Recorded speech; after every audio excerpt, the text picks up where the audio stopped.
परिवार में आपका स्वागत है। राम मंदिर विवाद पर केजरीवाल बोले, ताकतवर लोगों को बचाया जा रहा है। राम मंदिर में कथित चंदा और वित्तीय अनियमितताओं के आरोपों को लेकर देश की राजनीति एक बार फिर गर्मा गई है। गोवा में आयोजित एक प्रेस कॉन्फ्रेंस में आम आदमी पार्टी के राष्ट्रीय संयोजक अरविंद केजरीवाल ने प्रधानमंत्री नरेंद्र मोदी और राम मंदिर ट्रस्ट के प्रबंधन पर कई गंभीर आरोप लगाए। उन्होंने दावा किया कि जमीन खरीद, निर्माण कार्य और चढ़ावे से जुड़े मामलों में बड़े पैमाने पर गड़बड़ियां हुई है तथा इन मामलों में प्रभावशाली लोगों को बचाने की कोशिश की जा रही है। प्रेस कॉन्फ्रेंस के दौरान अरविंद केजरीवाल ने एसआईटी, एफआईआर और गिरफ्तारियों पर भी सवाल उठाते हुए उन्हें महज दिखावटी कार्रवाई बताया। साथ ही उन्होंने कहा कि इस पूरे मामले में निष्पक्ष जांच होनी चाहिए और दोषियों के खिलाफ सख्त कार्रवाई की जानी चाहिए। हालांकि इन आरोपों पर संबंधित पक्षों की जोर से अलग रुख सामने आया है और मामले को लेकर राजनीतिक बयानबाजी तेज है। इन आरोपों की स्वतंत्र पुष्टि फिलहाल नहीं हुई है। आइए अब आपको सुनवाते हैं आम आदमी पार्टी के राष्ट्रीय संयोजक अरविंद केजरीवाल की पूरी प्रेस कॉन्फ्रेंस। नमस्कार। गोवा के लोग बहुत धार्मिक प्रवृत्ति के लोग हैं। जब राम मंदिर का निर्माण हुआ, राम मंदिर के निर्माण के लिए पूरी श्रद्धा के साथ दान किया था। मैंने कई लोगों से बात की। अब जब राम मंदिर में आ रही हैं तो गोवा के सभी सनातनी इस बात को सुन के बहुत ज्यादा दुखी हैं। आज उसी विषय पे मैं आप सब लोगों से बात करने के लिए आया हूं। जो बातें सामने आ रही हैं, भगवान राम का हार चोरी हो गया, भगवान राम की पादुका आभूषण चोरी हो गए, लोगों ने पूरी श्रद्धा से हीरे जवाहरात चढ़ाए थे वो चोरी हो गए, किसी ने 200 किलो चांदी की ईंटें दी थी वो चोरी हो गया। पता नहीं क्या क्या निकल के आ रहा है। जितना रोज जितनी बातें सामने आ रही हैं उससे और ज्यादा लोगों की आस्था को ठेस पहुंच रही है। ये 2021 से शुरू हुई जब वहां पे बहुत जबरदस्त जमीनों का घोटाला हुआ। मंदिर निर्माण के लिए पूरे देश से करोड़ों अरबों रुपए इकट्ठे किए इन लोगों ने। और जिस तरह से 2021 का एक मामला है, एक पाठक परिवार है, उनके पास उन्होंने जमीन इनकी पार्टी के किसी नेता को 2 करोड़ रुपए में बेची। अयोध्या में उनकी जमीन थी, इनके किसी नेता को बेची इनकी पार्टी के, और 10 मिनट के अंदर उस नेता ने वो जमीन टेम्पल ट्रस्ट को 18 करोड़ रुपए में बेच दी इन 10 मिनट्स। तो जाहिर तौर पे 16 करोड़ रुपए जो आप लोगों ने चंदा दिया था मंदिर के निर्माण के लिए, वो 16 करोड़ रुपए साइफन ऑफ कर लिए गए। और ये फ्रंट पेज पे अखबारों के अंदर उन दिनों में छपा, सब लोगों को पता था। इसी तरह से 3 करोड़ की जमीन टेम्पल ट्रस्ट ने 24 करोड़ में खरीदी। इसी तरह से 9 करोड़ की एक जमीन 55 करोड़ कागज जनता के बीच में चारों तरफ है। जमीनों को 1 रुपए की जमीन को फिर जब मंदिर बनने लगा, बता रहे हैं 40% इंजीनियर्स ने गवाही दी है, इंजीनियर्स ने रिकॉर्ड पे स्टेटमेंट दिया है कि 40% कमीशन हर टेंट के अंदर होता है। जिस तरह से इन्होंने भगवान को धोखा दिया है। और अब निकल के आ रहा है कि किस तरह से चढ़ावे की चोरी हो रही थी। सीसीटीवी कैमरे की जब फुटेज सामने आई है जितनी, उससे पता चला 40 चोरी होने के फुटेज के अंदर एविडेंस सामने आए हैं। 40 दिन में 70 टाइम्स करते हुए दिखाई दे रहे हैं। और 8 महीने की सीसीटीवी की फुटेज डिलीट कर दी इन लोगों ने। तो चोरी हुई है, तो मैंने जो आपको बताया, this is just tip of the iceberg. पता नहीं कितनी चोरी हुई है। चोरी हुई, लेगी क्या? बड़े लोग पकड़े जाएंगे क्या? ऐसा लगता नहीं है।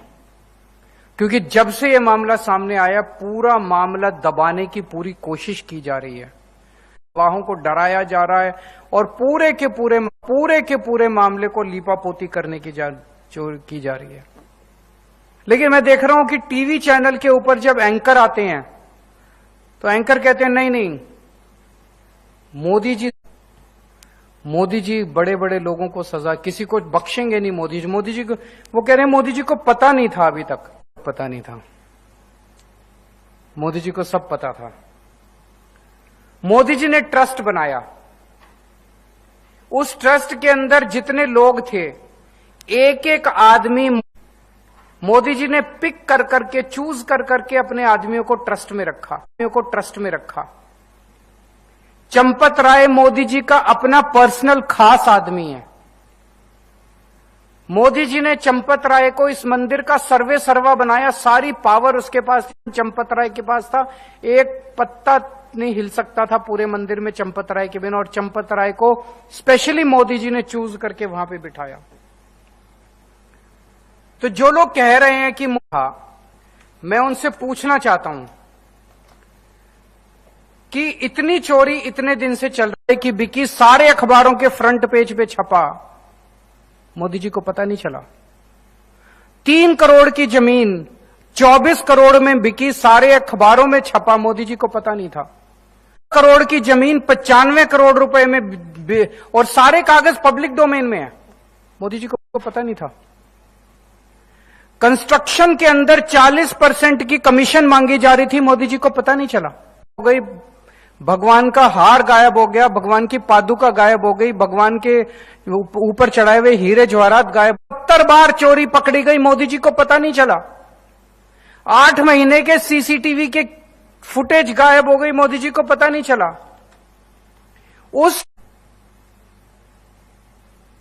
इस देश के हर बूथ पे कौन सा वोटर किस पार्टी का वोटर है और किसकी वोट कटवानी है और किसकी वोट जुड़वानी है, वो मोदी जी को सब पता है। एसआईआर के अंदर किसको पता है, लेकिन चंदे की चोरी की, भगवान राम के चोरी के बारे में मोदी जी को पता नहीं चला। ऐसा कैसे हो सकता? उनको पता तो सब था। हमें सूत्रों से पता चला है कि आईबी ने 12 रिपोर्ट दी थी मोदी जी को चंदा चोरी के बारे में, राम मंदिर में हो रहे घोटाले के बारे में, लेकिन मोदी जी ने कुछ नहीं है। आपने क्या एक्शन लिया मोदी जी ने? आप केवल और केवल अपने लोगों को बचा रहे थे। हम ये नहीं कह रहे कि पैसा मोदी जी तक पहुंचा, इसका हमारे पास कोई सबूत नहीं है, इस पे हम कोई टिप्पणी नहीं कर रहे। घटनाक्रम ये दिखाता है कि मोदी जी एक्टिवली अपने लोगों को बचाने के लिए, जब चोरी सामने आई, जब मामला सर से ऊपर हो गया, जब पानी सर से ऊपर हो गया, तो क्या किया? एक लूली लंगड़ी एफआईआर के बिना एसआईटी बनी नहीं सकती। यह एसआईटी गैर कानूनी है, इस एसआईटी के पास कोई पावर नहीं है। एसआईटी बना दी, उस एसआईटी के पास संजय सिंह जो हमारी आम आदमी पार्टी के हैं, वो सारे जमीनों के घोटाले के जब कागज लेके गए, घोटाला इंक्वायर नहीं कर रहे, कंस्ट्रक्शन में हुए घोटाले को इंक्वायर नहीं कर रहे। क्या इंक्वायर कर रही है एसआईटी? 2021 में जब जमीनों का घोटाला निकला तब भी इन्होंने एसआईटी बना दी थी। उस एसआईटी का क्या हुआ? कोई, अब भी एसआईटी भी मर जाएगी। बेसिकली लोगों के धूल झोंक, उनको पता है पब्लिक मेमोरी बॉडी छोटी है, 15 दिन इनको एक्सटेंशन देते रहेंगे, ये एसआईटी भी मर जाएगी। अब उन्होंने एक फर्जी एफआईआर दर्ज कराई है, उस एफआईआर में 8 छोटे छोटे लोगों को पकड़ा है। 8 छोटे छोटे जो नोट गिनते थे, उनसे 80 रिकवरी हुई है।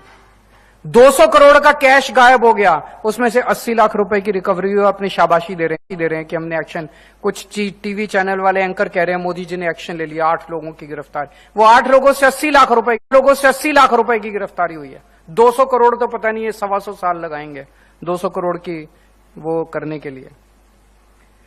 सब उससे पूछताछ करती है, हाँ भाई कहां से चोरी की, कितना पैसा चोरी किया, कहां रखा है तुम्हारे, और कौन करती है ना पूछताछ। अगर पुलिस, इनको पुलिस पूछताछ कुछ नहीं हुई, इनको सीधा जुडिशियल किया, पुलिस कस्टडी नहीं ली, तो इनको सबको बोल रखा है चिंता मत करो, 2-4 दिन में बेल करा देंगे तुम्हारी। तो जो 8 छोटे छोटे लोग हैं वो भी फर्जी है, वो भी 2-4 दिन में उनकी बेल करा देंगे ये लोग। और 2 लोगों ने इस्तीफे, आज भी पूरा मंदिर उसी के घर, तो इस्तीफे, आज भी पूरा मंदिर उसी के घर, तो इस्तीफे भी फर्जी हैं, गिरफ्तारी भी फर्जी है, एफआईआर भी फर्जी है। ऐसा तो मोदी जी पूरा लगे हुए हैं इस मामले को रफा दफा करने के लिए। अभी ब्रजभूषण सिंह का स्टेटमेंट आया है कि मैं कुछ बोलूंगा नहीं, अगर मैंने बोला तो इसमें बहुत बड़े बड़े लोग शामिल हैं, मेरे ऊपर आंच आ सकती है। ब्रजभूषण सिंह भी डरा हुआ है कि इतने बड़े लोग। अभी बाबा बागेश्वर धाम का स्टेटमेंट आया है, उन्होंने कहा अगर पर्ची निकाल के मैंने असली नाम उजागर कर दिए तो मेरे को ये निपटा देंगे, मेरे को छोड़ेंगे नहीं। तो इतने बड़े बड़े लोग अगर इसमें शामिल हैं तो उनका नाम क्यों नहीं, उनको पकड़ा क्यों नहीं हो रहा, उनके खिलाफ सीबीआई ईडी क्यों नहीं हो रही? तो आप देश जानना चाहता है प्रधानमंत्री जी वो कौन बड़े लोग हैं जिनको आप बचा रहे हैं। इन लोगों की भगवान में कोई आस्था नहीं है, ये भगवान को नहीं मानते, इन्हें भगवान से कोई आशीर्वाद नहीं चाहिए। ये राम को भगवान मानते तो ये चोरी नहीं करते, चढ़ावे की चोरी नहीं करते, क्योंकि हमारा भविष्य खराब हो जाएगा। इनको डर लगता ना, इन्हें कोई डर नहीं है। ये तो राम को पत्थर की मूर्ति मानते हैं और खूब जम के, इनको भगवान राम की जरूरत, राम के नाम की जरूरत केवल और केवल वोट लेने के लिए और पैसे के लिए होगा। अमित शाह जी आज तक राम मंदिर में भगवान राम के दर्शन करने नहीं गए, जबकि पिछले 2.5 साल में वो 42 बार भगवान राम का और राम मंदिर का जिक्र कर चुके हैं अपने भाषणों के अंदर और अपने इंटरव्यूज के अंदर। तो वोट तो मांग रहे हैं राम के नाम पे। तो आज पूरे देश में करोड़ों करोड़ों लोगों के भावना आहत हुई है और ये कुछ नहीं करने वाले। आपको आवाज भगवान राम से प्रार्थना कर सकता हूं कि इन पापियों को छोड़ना मत, कठोर से कठोर सजा दे रहा इनको। अगर आपके कोई 1-2 प्रश्न है तो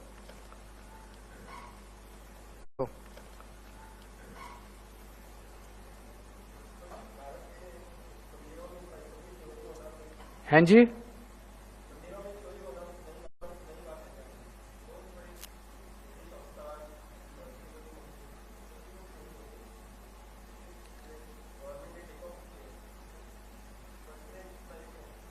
अयोध्या मंदिर और जिस स्केल की चोरी हुई है और जिस पीरियड की, जैसे अगर आप देखें, अगर किसी मंदिर के अंदर पता चलता है कोई मूर्ति चोरी हो गई, कोई देखें कि एक जेवर चोरी हो गया, कई बार वन ऑफ होते हैं इस तरह के इंसिडेंट्स, कई बार सुनने, इतने लंबे माफिया अगर चोरी कर रहा है, इस किस्म का कभी देखने को न मिला। नंबर 2, श्री राम जन्मभूमि पे राम मंदिर के साथ करोड़ों करोड़ों लोगों की भावनाएं बहुत ज्यादा डीपली जुड़ी हुई हैं। उनको पकड़ा जाए, उनको जेल डाला जाए, सख्त से सख्त सजा दिलाई जाए। ये क्यों बचा रहे हैं, किसको बचा रहे हैं, कौन लोग हैं जो इसके पीछे हैं? उनको बचाया जा रहा है। कौन बचा रहा है?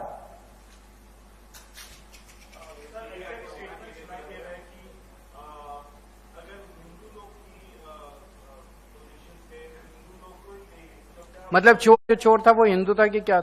और चोरी करना ठीक है, मतलब जिस आदमी ने कहा कि चोर जो है वो भी हिंदू था, चोरी की वो कृष्ण व्यक्ति इससे ज्यादा घटिया आदमी नहीं हो सकता। मतलब गुस्सा आता है इन लोगों की बातों के सुन के। भगवान राम के घर से चोरी हो गई और ये कह रहे हैं चोरी हो गई तो क्या हो गया, हिंदू ने चोरी की, हिंदू का सब, मतलब इनको ये मैं वही तो कह रहा हूं, ये भगवान राम को राम मानते ही नहीं है। ऐसी घटिया बात करने के पहले उनको सोचना चाहिए कि अगले जन्म में इनका क्या हाल होगा, इसी जन्म में इनका क्या हाल होगा, भगवान क्या हाल करेंगे इन लोगों का। इनको भगवान की परवाह ही नहीं है, इनको राम की परवाह ही नहीं, बड़ा समझने लग गए हैं। Thank you.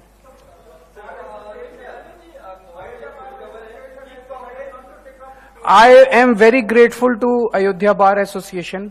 एक ये तरीका है पूरे समाज को, चंदा चोरों को और उनके सहयोगियों को बॉयकॉट करना चाहिए। बार एसोसिएशन ने पहल की है, हिम्मत दिखाई है, मैं उनका बहुत बहुत शुक्रगुजार हूं।